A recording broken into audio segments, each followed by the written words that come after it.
Bem-vindo ao Inside WRC. Tenho hoje aqui comigo o Bernardo Sousa, que mais uma vez vai comentar as incidências do Mundial de Rallys deste fim de semana. Como se sabe, Sébastien Ogier tornou-se campeão do mundo pela terceira vez consecutiva. Um piloto que chegamos a um ponto em que quase não há palavras para descrever as suas prestações. Bernardo, bom dia, obrigado pela tua presença. Realmente, quando falamos de Ogier, já ficamos quase sem palavras, mais palavras para poder explicar o que é que tem sido a carreira dele. Bem, continua a ser mais um excelente piloto potenciado pela Federação Francesa de Rallys, que está a dar frutos. Portanto, nos últimos 12 títulos mundiais de rallys são eles todos franceses, 9 pelo Loeb, 3 pelo Ogier. E o Ogier, uma vez mais este ano, não deu propriamente chance a ninguém. Foi um campeonato que ainda faltam 3 provas para terminar o campeonato e ele já é campeão, portanto o mais provável é que ele ganhe as próximas 3 outra vez para mostrar que não está cá para brincar. É uma diferença enormíssima, realmente, não há mesmo hipótese. Bernardo, é assim, um piloto como o Sébastien Ogier, como já foi o Sébastien Loeb antes dele, um piloto destes nasce com o talento e a este nível o talento sobressai, ou fazem-se com pilotos? Se calhar é um bocadinho as duas coisas. Sim, eu acho que em todas as áreas, qualquer personalidade que se destaque em relação às outras, tem que ter um talento natural. Nos rallies, ainda mais por ser um desporto em que a capacidade de adaptação e o improviso é muito fundamental. Mas o talento não chega e é preciso trabalhar muito, e neste nível ainda mais, desde os reconhecimentos e das notas serem super detalhadas ou super adaptadas ao piloto, fazer o trabalho de casa, de ver os vídeos, ter um engenheiro que funcione muito bem e que seja também uma peça fundamental como é o navegador, em que o detalhe do carro seja ainda mais à frente, a equipa, a estrutura, portanto, é tudo o conjunto que permite que se faça de facto uma grande diferença. No caso, se olharmos para a Volkswagen, eu não acredito que nenhum deles tenha mais ou menos que os outros, mas eles os três têm tudo mais alguma coisa. E o Ogier, se calhar, não por uma questão que possa trabalhar mais, mas também pode ser um facto que o carro seja mais fácil para ele guiar do que seja para os outros dois. Tenta fazer aqui um exercício um bocado diferente, claro que isto é obviamente sempre um pouco especulativo. Imagina tu que a Volkswagen tinha trabalhado exatamente da mesma forma como trabalhou nestes últimos anos, mas que o Ogier, imagina, ou se tinha mantido na Citroën, ou tinha ido para fora, ou mesmo Hyundai. Tu achas que o Ogier numa dessas equipas poderia ser a mesma campeão? Eu acredito sim, porque de facto ele tem um talento enorme. Ele, quando também estava na Citroën, foi dos poucos que conseguiu ou começou a fazer alguma frente ao Loeb.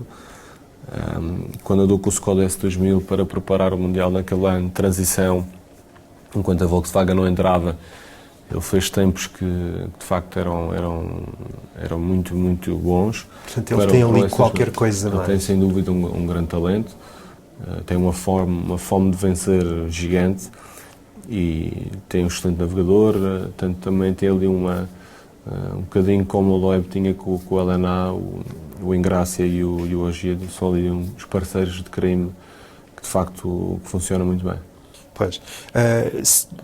É assim, há muita gente que faz esse exercício, é de pôr estes pilotos, falamos do Ogier e do Loeb, comparando-os com outros grandes campeões do passado. Por exemplo, neste momento já só há 3 nomes à frente do Ogier, que é o Loeb, o Cancunen e o Tommy Mäkinen em termos de títulos. Mas pronto, isto é somente estatística. Há muitos outros pilotos no passado do Mundial de Rallys que foram uns grandes monstros e lutavam uns contra os outros. Como é que tu achas que o Ogier e eventualmente o Loeb se poderiam posicionar numa era dessas? Eu acho que é mais ao contrário, porque se analisarmos e se formos ver o que é a verdade dos rallies, é um desporto de extrema adaptação, de improviso, e isso é a essência dos rallies. Por isso é que eu sou a favor dos reconhecimentos limitados. Portanto, não estou a dizer que os pilotos antigamente não guiavam, antes pelo contrário guiavam, os carros tinham mais potência mas não curvavam e não travavam, portanto eu obviamente é uma forma estúpida de dizer, mas eu considero os carros antigamente charutos em comparação com os deste ano, deste momento, porque de facto eram carros perigosos, que andavam muito depressa, eram difíceis de guiar, sem dúvida, mas não permitiam ser tão rápidos como são os de hoje em dia. Portanto, é difícil pôr as duas coisas na balança. Também os pilotos antigamente conheciam as pistas, ou os troços como se fossem pistas, o que tornava as coisas diferentes, ou tirava um bocadinho da verdade do que era a essência dos rallies. Portanto, era mais fácil, obviamente, pegar nos pilotos de hoje em dia e metê-los no antigamente, porque os reconhecimentos para eles, 2 ou 3 passagens, ou 20, como se dizia antigamente, 20 era fechar os olhos e fazer... Pois, por acaso, é uma análise muito, muito interessante, porque, ao fim e ao cabo, eles na altura estavam 15 dias a treinar para um rally, e hoje em dia vocês fazem 2 dias, passam 2 passagens e vamos embora. E está feito, e anda-se como se anda, não é? É que mesmo que nós tiremos o OGE ou eventualmente o Loeb desta equação, continuamos a ter um nível altíssimo. Sim. O problema, eu acho que não é, obviamente que é o OGE, que os outros não são bons, os outros não são maus, os outros são muito bons, só que o OGE é um bocadinho melhor, ou descobriu ali uma fórmula que o torna um bocadinho nada melhor. E se formos ver ao final de quase 350 km que teve o Rally da Austrália, o Latvala terminar a 12 segundos, se dividirmos por quilómetro do Rally é 0,01, portanto não é por aí. Obviamente que é preciso ver aqueles momentos chaves em que ele consegue fazer a diferença. Pronto, e é isso, é assim, mais uma vez, aliás, este ano foi uma constante, ele a ter que partir à frente nas provas de terra, ainda por cima este Rally da Austrália, sim, que presumo eu que seja um rally muito complicado para se andar à frente na estrada, não é? Eu fiz em 2009 o Rally da Austrália e nós no primeiro dia tínhamos uma ordem de partida um bocadinho atrasada e no segundo dia já partimos sensivelmente 15 carros à frente. Os primeiros 3, 4 km eu andava ali quase a bater em todo o lado porque de facto não percebia o que é que se passava com o carro, comecei a achar se tinham trocado alguma coisa no carro e depois é que parei um bocadinho para pensar e depois me lembrei que de facto estava quase 15 ou 20 carros mais à frente na ordem de partida e que era o piso que era de facto muito escorregadio e foi sem dúvida dos rallies mais particulares neste aspecto em que o piso é mesmo muito escorregadio e imagino o que é que seja ser o primeiro carro na estrada e mesmo assim perder meia dúzia de segundos, que foi que ele perdeu no primeiro e segundo dia. Pois, basicamente o OGE chega ao triunfo neste rally, assim, na primeira etapa ele anda não muito longe, acho que a diferença que ele esteve mais longe foi 13.4. Quase, sim. Mais segundo, menos segundo, foi perto disso. Pronto, e o momento-chave dele dá-se no segundo dia, na segunda passagem pelo troço.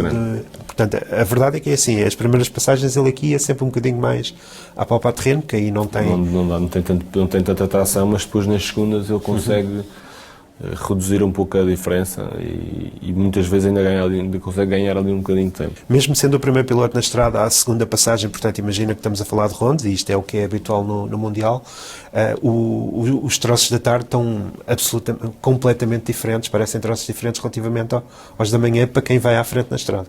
Sim,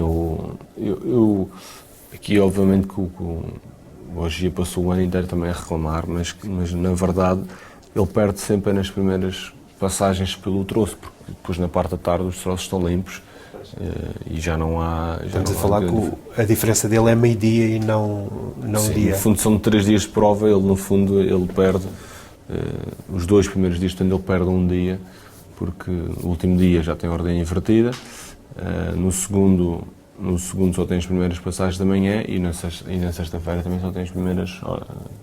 Pois isso, nota-se de imediato nos tempos que ele faz, porque é precisamente nesse segundo dia, onde apenas houve 4 troços, mas um deles bastante extenso, e ele no primeiro ainda perdeu ali uns segundos, mas nada de especial, mas na tal segunda passagem, a partir daí já não passou cartucho a ninguém, foi aí que ele passou para a frente do rally, ou se não passou, e nessa altura foi no troço a seguir, e entretanto a partir daí nunca mais ninguém o apanhou. Pois, pronto, é assim, quanto ao GE está tudo dito, não há a mesma hipótese, é assim, tu achas que, imaginemos que a competitividade dos carros era exatamente a mesma, quem é que tu achas que são os pilotos que podem dar mais alguma luta? Eu tenho ficado muito surpreendido, de facto, que o Padan evoluiu bastante, teve parado e de repente voltou e está a mostrar serviço como deve ser, com um carro que teoricamente toda a gente olha para ele e acha que ele é menos competitivo, e aqui o Padan a mostrar que é um carro a ter em conta. Chris Mick, Latvala e o Mikkelsen são para mim aqueles que, obviamente também juntando o Neville, são aqueles que eu mais gosto e que eu acho que são pilotos da nova geração e que têm capacidades para lutar ali com igualdade contra o Ogier. Mas isso é sempre muito difícil, porque apesar do carro ser igual, há uns pilotos que se adaptam melhor ou não, depende do tipo de carro. Se fosse um carro, por exemplo... Mas há tantas nuances, não é só a gente dizer que aquele piloto, que aquele carro faria isto ou aquilo. Pode não se adaptar. O que é bom nos rallies é que, de facto, é muito difícil avaliar a performance de um piloto, porque, por muito conhecimento que a gente tenha, nós temos sempre que ter em conta tantas variantes que no fim é difícil avaliar, de facto, a performance de um piloto. A gente, por exemplo, vemos a classificação final do rally em que o Sordo termina em oitavo, e andou a liderar o rally, ganhou o PECs e depois no fim acaba num mísero oitavo lugar. Obviamente que terminar no oitavo lugar do Mundial Rallys é excelente, se olharmos para os 3 primeiros ou 4 primeiros, em que temos logo 3 Volkswagens, pilotos de Citroën que têm mais experiência, constantemente andam à frente dos 2 pilotos, ou dos 2 supostamente pilotos da frente da Hyundai. Portanto, é sempre difícil analisar as performances dos pilotos em rallies, porque não estamos ali para ver, de facto, o piso está igual para todos. É sempre há muitas constantes a mudar que é difícil de analisar. Claro, provavelmente um piloto também te está a desiludir um bocadinho este ano, o Thierry Neuville. Ele depois do acidente da Argentina, as coisas não correram muito bem. É de facto estranho, porque tem tido exibições brilhantes como... Achas que ele pode estar desiludido com o facto da Hyundai não ter crescido tanto quanto se pensava que pudesse crescer?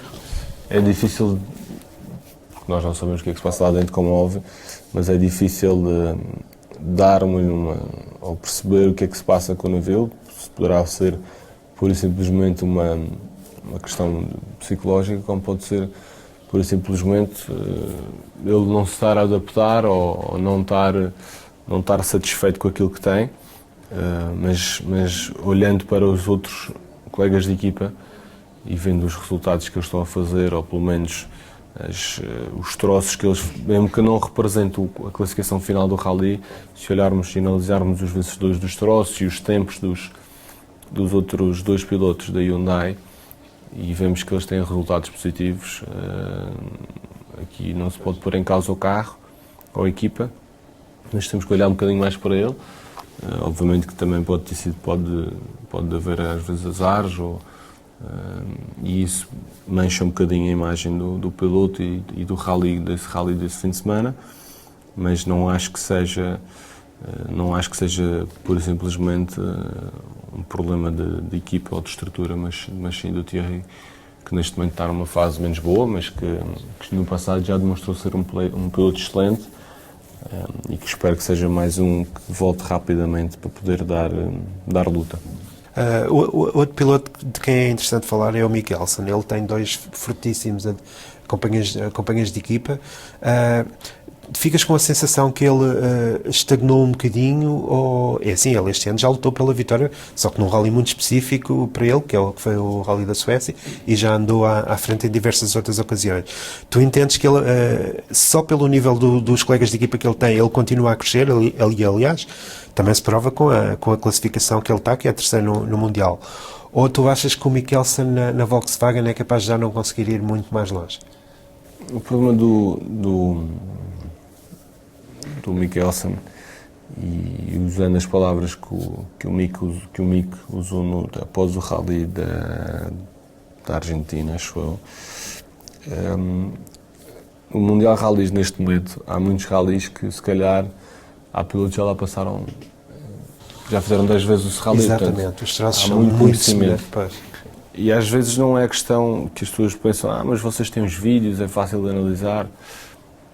Há pilotos que gostam de guião, por exemplo, eu gosto e guio muito à vista, e se calhar às vezes as notas não é fundamental. Eu sei que são fundamentais, claro, e que deveriam ser ainda mais fundamentais, mas há zonas que o facto de eu gostar o instinto e de guiar à vista, como o Nasser Al-Attiyah também guia muito à vista, às vezes pode ajudar, mas neste nível faz muita diferença aquela passagem com o carro rallies em competição, em que a gente está a espremer tudo e tira aqueles últimos detalhes, e aí sim pode faltar essa pequena diferença ao Andrés, e ao mesmo tempo também pode fazer com que ele até pode ter aquilo que é preciso para representar os resultados, mas depois não quer manchar a imagem com uma desistência, com um acidente, porque depois não termina os troços, não ganha essa experiência para o futuro. Eu também só tive agora há pouco tempo a renovação de contrato, não é que isso estivesse em causa, mas tudo isso conta para que ele possa não estar a debitar aquilo que é capaz. Também há rallies que se calhar ele não se sente mais à vontade, mas este ano, por 2 vezes, andou ali a disputar o rally com pilotos que têm bastante mais experiência nestes carros e neste ritmo. Portanto, isso tudo conta, mas obviamente para mim é um dos pilotos do futuro e é sem dúvida um excelente piloto que, apesar destes altos e baixos, tem feito um campeonato super constante. Sim, e quanto aos pilotos da Citroën, parecem estar um pouco pressionados agora com esta questão toda, porque, pelo que se percebe, a Citroën vai mesmo ficar no WRC em 2017 e provavelmente só um deles, eventualmente, se calhar até já para o ano, poderá haver problema com algum deles.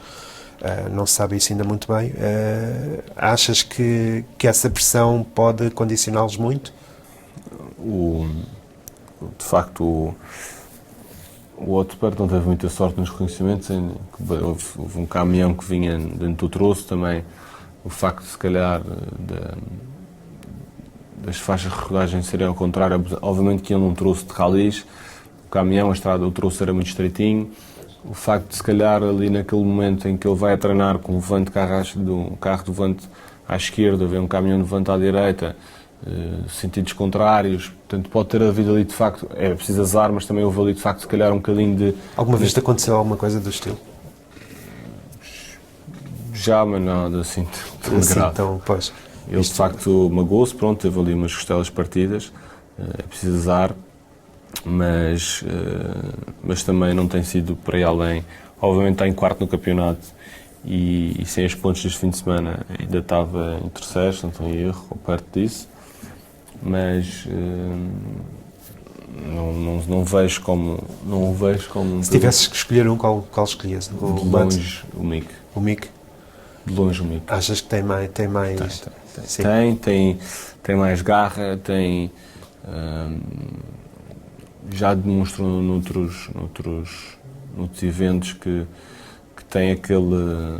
Tem algum perfume do mentor dele? Tem um perfume de Colin e como personalidade também, para mim tem mais mercado para vender, e acho que as pessoas gostam mais mesmo para o mercado da venda dos automóveis, é mais importante.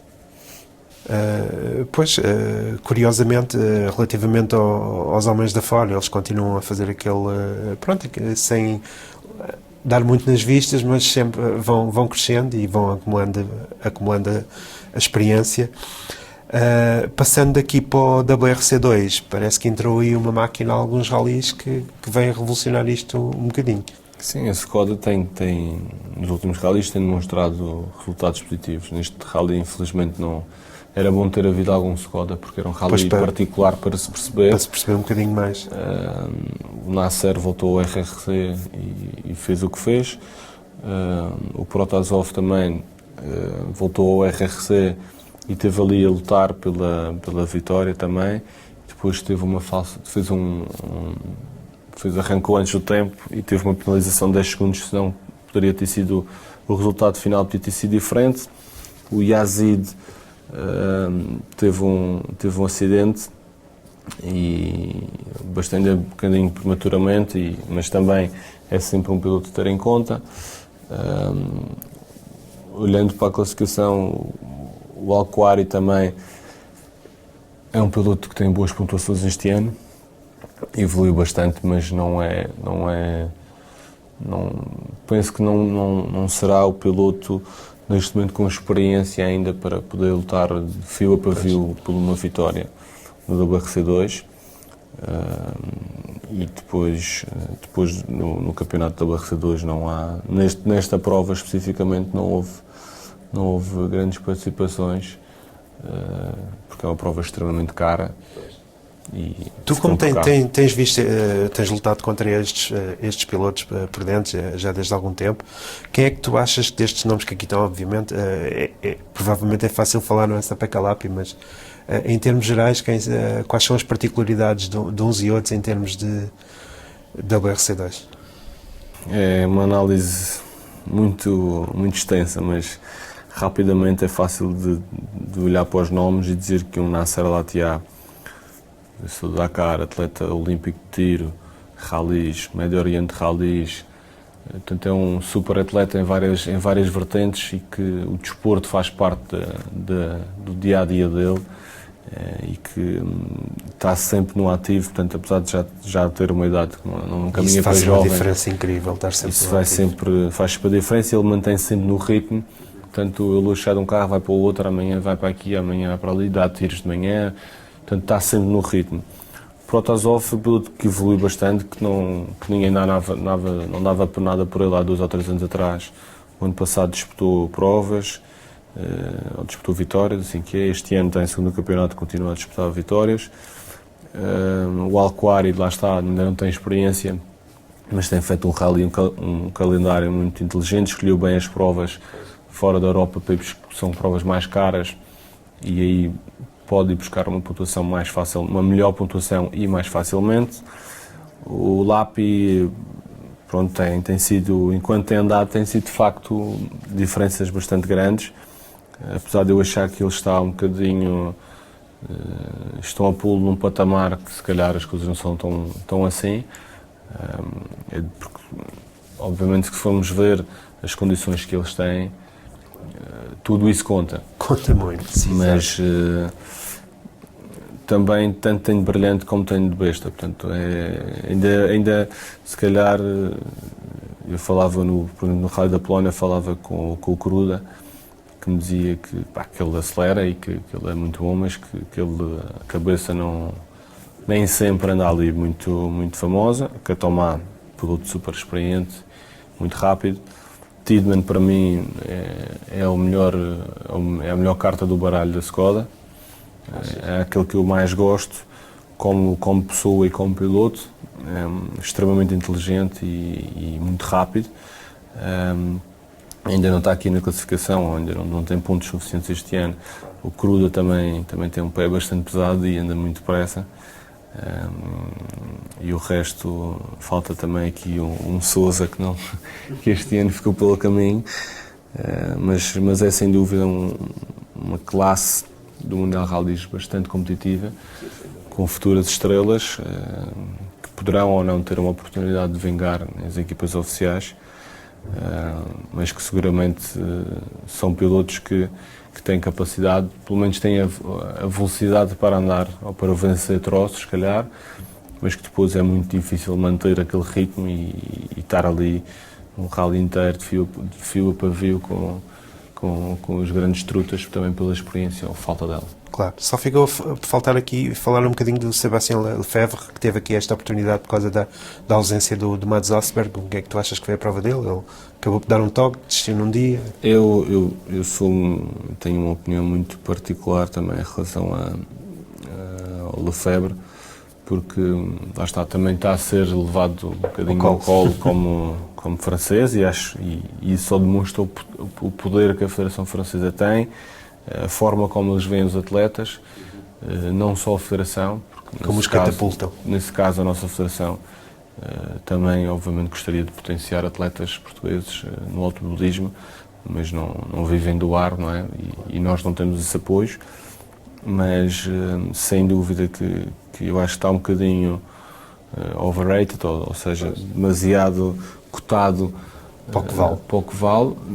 Pode vir a valer. Não podemos pôr também em causa já o piloto, mas acho que neste momento está a ser... É demasiado cedo para pô-lo naquele estatuto, e isso poderá ser, por um lado, pode ser uma motivação para ele, porque de facto ele quer representar e quer debitar aquela capacidade, mas pode ser pressão a mais. Pressão a mais. Exato. E este fim de semana, este bónus que caiu do céu, foi bom para ele, mas ao mesmo tempo também ele sai dali, pode sair dali com uma certa pressão, porque depois aquilo não correu bem e aquilo depois vai passar muito tempo até a próxima prova que ele poderá fazer de WRC, e aquilo tudo pode levar com que a última memória seja má. Pois, até porque a fasquia está muito alta com o Ogier e com o Loé, portanto quem vier a seguir vai ter muitas dificuldades. Está muito difícil, não vai ser fácil de substituir qualquer um dos dois. Aliás, são insubstituíveis. E o próximo francês que chegar lá vai ser outra história. Tem que ter muito trabalho. Pronto, Bernardo, muito obrigado por mais esta tua presença. Fica com a Autosport TV. Muito obrigado.